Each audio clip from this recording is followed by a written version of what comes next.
Hey David, unapeleka manguo wapi? Mom, nilikuwa nataka kuziweka hapa nje ziote jua. Kwani hazina vitamin? Sinaona unapeleka pale juu unaona nafua. Acha hata nizirudisha zitota leo. Rudisha. Unaweza nifulia tu moja, niko mgonjwa wake. Uko mgonjwa kwani mikono inauma? Hapana. Ni nini? Ninaumwa na meno hii pande, siwezi fua. Kwani nguo ni kutafuna unatafuna ama ni kufua? Nikufua. Alafu rudisha, ni mimi nafua leo. Nitafua zenu kesho. Sitakuwa na wafulia manguo. Hey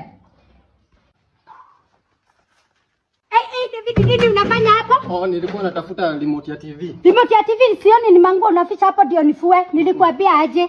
Sitakuwa na wafulia watu wazima manguo. Kwenda na huko utafua kesho. Utanifulia hizi leo nitakuachia. Ile siku nyingine Suleiman nikufulia na huko nililipa. Leo nakulipa before niende. Nitakuachia 50. Ai, mimi nataka 100. Ati 100. Basi fua na usikamue, uzianike kama hazijakamuliwa, nitakuachia 50. Basi na mimi usiniwekee socks. Sawa, ninaenda kuziweka hapo kwa kitanda yako utachukua. Sawa. Lakini mama sijue, ufua akienda sawa?